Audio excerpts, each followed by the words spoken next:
Live TV, सच सबसे आगे। दोस्तों, मैं अब्बास हफीज हूं। एक बड़ी अच्छी खबर है कि भारत के दो सबसे बड़े छुटभैया नेताओं को आज गिरफ्तार कर लिया है दिल्ली पुलिस ने।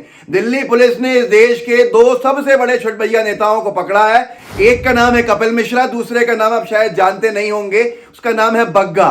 बग्गा और कपिल मिश्रा दोनों को पकड़ लिया है दिल्ली पुलिस ने राजघाट के ऊपर से।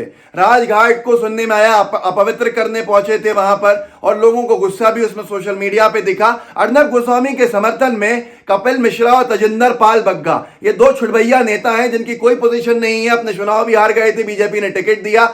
बग्गा को तो लोग जानते भी नहीं थे विधानसभा के अंदर, उसकी काम सिर्फ इतना है, दोनों ही सोशल मीडिया पर जमकर गालीबाजी करते हैं। लेकिन अब ये गालीबाजी इनको भारी पड़ गई और इनके लिए दुखद यह है कि जो पुलिस मोदी सरकार के अंडर में आती है उसी ने इनको गिरफ्तार कर लिया है। एनडीटीवी ने खबर भी छापी, अपनी स्क्रीन पर आप पढ़ सकते हैं कि दोनों गिरफ्तार किए गए। ये दोनों छुटभैया नेता अर्नब गोस्वामी के समर्थन में पहुंचे थे। इनको समर्थन इतना भारी पड़ जाएगा उसकी कल्पना इन्होंने की नहीं थी। इनके हाथ के अंदर होर्डिंग्स बोर्ड थे जिसमें लिखा था पूरा भारत जो है अर्नब के साथ है, और ये तीन लोग खड़े हुए थे जो पूरे भारत को परिभाषित कर रहे थे।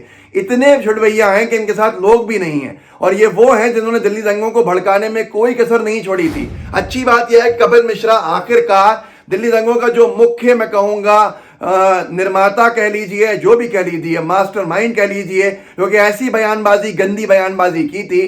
पुलिस डीसीपी के सामने खड़े होकर धमकी दी थी कि हम अपने हिसाब से देख लेंगे ट्रंप के जाने के वक्त। अब वो ट्रंप जो इनके पप्पा हैं भक्तों के, वो भी चले गए और कपिल मिश्रा और बग्गा भी चले गए जेल के अंदर। यही होता है, नफरतबाजी आप कर लेते हैं, आपको लगता है कि आप कानून के ऊपर आ गए हैं और आप कुछ भी कर लेंगे और आपका कुछ नहीं होगा, तो उसका भी एक अंत होता है, जो अंत अब देखने को मिल रहा है। मैं फिर कहूंगा कि भक्तों के पप्पा की हार वहां हुई है, लेकिन उसके जो भूकंप के झटके हैं वो हमारे इधर भी दिखने को मिल रहे हैं। दो चीजें दिशा और दशा तय करती हैं चुनाव की। आने वाले जितने भी हैं, दुनिया के जितने भी सरकारों का गिरना बनना है, बहुत सारे लोग कहते हैं कि अमेरिका के चुनाव के से उसका अंदाजा लग जाता है। तो जिस विचारधारा की जीत हो जाती है अमेरिका के चुनाव में, वो दुनिया भर के अंदर फैलती है।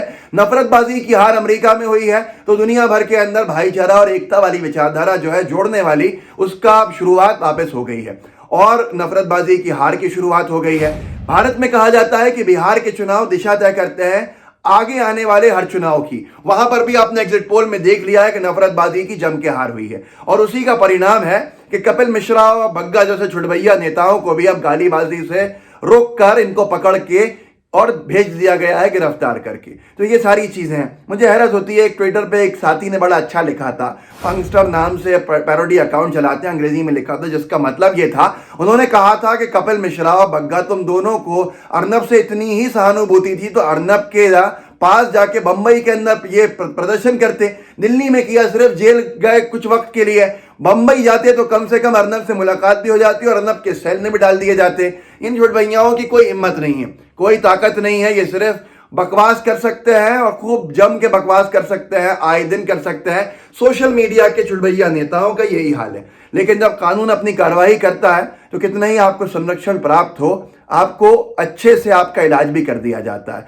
लोगों ने यह भी कहा है कि राजघाट को पवित्र करने की जरूरत है गंगा जल से। गंगा जल को से साफ सफाई करनी चाहिए, जहां पर ऐसे छुटभैया नेता पहुंचे हों, एक ऐसे व्यक्ति का समर्थन करने जिसने न जाने कितने बेकसूरों को जेल में डलवा दिया अपनी मीडिया ट्रायल के चलते। तो ये सारी चीजें दुखद भी हैं और एक तरफ एक उम्मीद भी देती हैं कि हाँ, एक ना एक दिन जरूर ऐसे नफरतबाजों को उनका सबक सीखना पड़ता है। जबकि ये दोनों ही, इनको बीजेपी के अंदर बड़ी परेशानी उठानी पड़ रही है। बीजेपी के बड़े बड़े नेता इनको देखना पसंद नहीं करते। ये बग्गा जो छुटभैया नेता है जिसके बारे में बात कर रहा हूं, आप शायद नहीं जानते होंगे, देख लीजिएगा, followed by honourable PM Narendra Modi ji जरूर हैं, क्योंकि वो बहुत से ऐसे लोगों को फॉलो कर लेते हैं जो बग्गा टाइप होते हैं।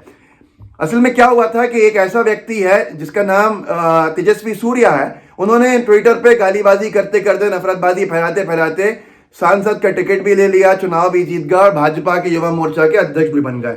तो ये बग्गा टाइप लोग और कपिल मिश्रा टाइप लोगों को लगा कि अब हमारे में नंबर आएगा, लेकिन इनको ये नहीं पता कि इनकी पार्टी में इनके विरोधी शायद ज्यादा बढ़ गए हैं, जिसकी वजह से इनका नंबर जेल का लग गया और अरेस्ट हो गए।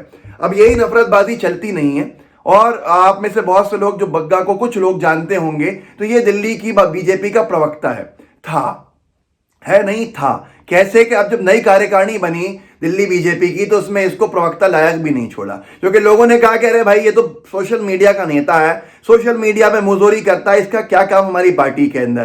तो अब ये वो बन गए हैं कि जो धोबी के साथ घूमता है, जो इधर का भी नहीं होता, उधर का भी नहीं होता, घर का भी नहीं होता, घाट का भी नहीं होता। आप समझ जाइए मैं क्या कह रहा हूं, मैं बोलूंगा नहीं। और एक और शेर याद आता है मुझे ऐसे लोगों के ऊपर, न खुदा ही मिला न विसाले सनम, न खुदा ही मिला न विसाले सनम, न इधर के हुए न उधर के हुए। कपिल मिश्रा आप जानते ही आम आदमी पार्टी से नेतागिरी करने आ गए थे, सेक्युलर बनते थे, जो चोगा पहना था वो उतर गया और उसके बाद बीजेपी ज्वाइन कर ली। दिल्ली दंगों को भड़काने में सबसे बड़ा हाथ इसलिए ये पहले व्यक्ति थे जो मशाल जुलूस लेके निकले थे सीएए के प्रदर्शनकारियों के खिलाफ, नारेबाजी करते हुए कि देश के गद्दारों को जूते मारो सालों को।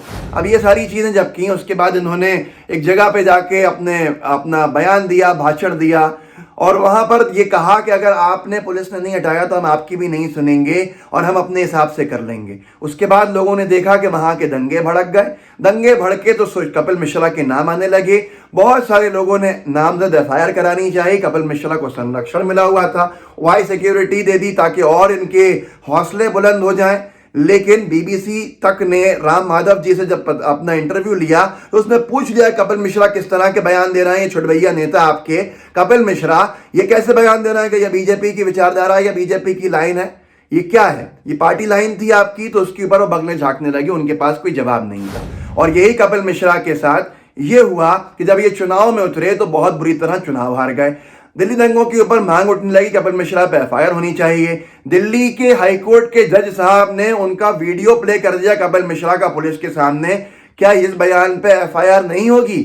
एफआईआर होना तो छोड़िए, जज साहब ट्रांसफर हो गए और ये इससे बड़ा दुखद कुछ नहीं था। लेकिन खुशी की बात है कि एनडीटीवी ने इस खबर को ब्रेक किया है कि कपिल मिश्रा और छुटभैया नेता बग्गा गिरफ्तार हो गए हैं। राजघाट के ऊपर गए थे सत्याग्रह करने, सत्याग्रह कर रहे थे। अर्नब गोस्वामी के लिए अफसोस होता है कि गांधी जी के नाम के ऊपर किस तरह के काम ये लोग करते हैं। खैर इनका कोई धर्म ईमान नहीं होता, ये कुछ भी कर सकते हैं, ये कहते देश की बात है। लेकिन फिर जब इनकी पार्टी के बहुत सारे नेता कहीं और जुड़ते हुए निकलते हैं, गिरफ्तार होते हैं, उसके बाद बात नहीं करूंगा वरना आप बहुत सारी बातें आपको याद आ जाएंगी। ये बात यहीं पर ख़त्म करता हूँ। इस वीडियो को आगे बढ़ाइएगा ताकि लोगों को पता चले कि बीजेपी की और देश के दो सबसे बड़े छुटभैया नेताओं को आखिरकार पुलिस ने पकड़ लिया है। नफरतबाजी पर इनकी शायद लगाम लगेगी। हमारे लाइव टीवी के बेल आइकन को ज़रूर दबाइएगा और अगर फेसबुक पे इस वीडियो को आप देख रहे हैं तो फेसबुक पे इस वीडियो को शेयर कीजिएगा, फेसबुक के पेज को लाइक कीजिएगा। सच सबसे आगे एक पेज है, उसको ज़रूर लाइक कीजिएगा। सारे वीडियो उस पर भी आते हैं। हो सकता है बहुत से लोग YouTube पे नहीं हो तो वो Facebook पे देख लेंगे। और YouTube के बेल आइकन दबाने को लाइव टीवी का मैं इसलिए कहता हूँ कि लाइव टीवी बड़ा अच्छा काम कर रहा है।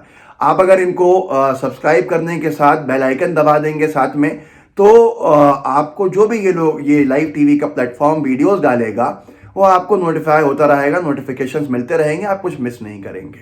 जय हिंद, जय भारत। लाइव टीवी, सच सबसे आगे।